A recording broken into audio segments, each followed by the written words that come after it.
கிறிஸ்துவுக்குள் பிரியமானவர்களே, மரணம் ஒருபோதும் கிறிஸ்துவை தடுத்து வைக்க முடியாது. கல்லறையும் அவரை ஒருபோதும் கட்டி காக்க முடியாது. ரோம போர் சேவகர்களும் ரோம அரசர்களும் எப்படியாகிலும் அவரை அழித்துவிட வேண்டும் என்று சொல்லி கங்கணம் கட்டி முடிவு செய்தார்கள்.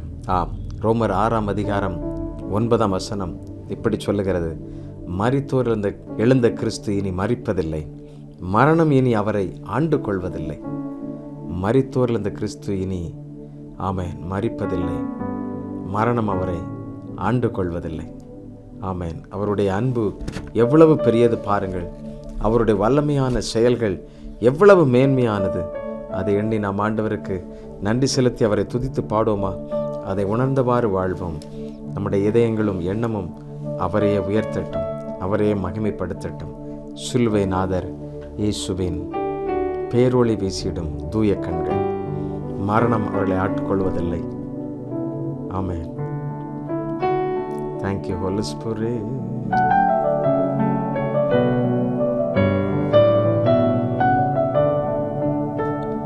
தீட்டுள்ள எண்ணம் என் இதயம் கொண்டால் ஈட்டி பாய்ந்த நெஞ்சை நோக்குகின்றார்.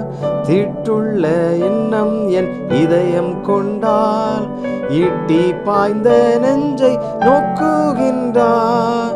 வீண் பெருமை என்னில் இடம் பெற்றார், முள்மூடி பார்த்திட ஏங்குகின்றார்.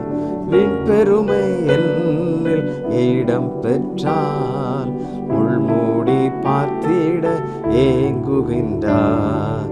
சிலுவை நாதர் இயேசுவின் பேரொளி வீசிடும் தூய கண்கள் என்னை நோக்கி பார்க்கின்றன, தம் காயங்களையும் பார்க்கின்றன.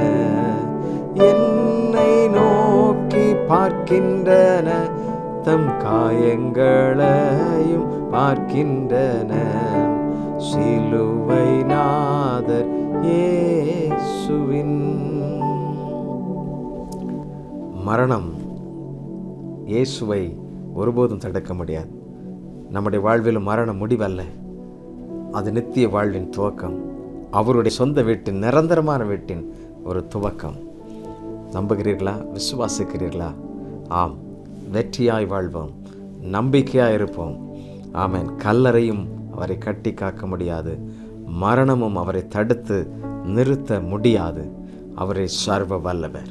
அவருடைய பிள்ளைகள் நாம். விசுவாசத்தோடு ஆண்டவருக்கு நன்றி செலுத்துவோமா? ஜெபிப்போம்.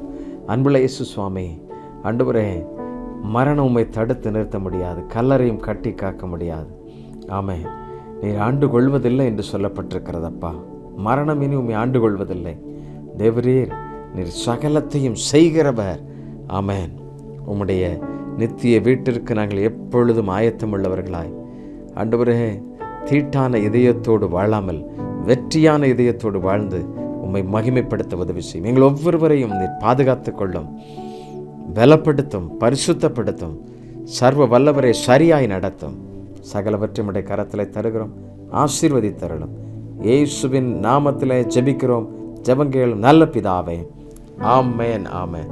கர்த்தர் உங்களை ஆசீர்வதிப்பாராக. இந்த மாதம் முழுவதும் காத்த தேவன் வருகின்ற புதிய மாதத்திலும் நம்மை சரியாய் நடத்துவார். தேங்க்யூ. God bless you.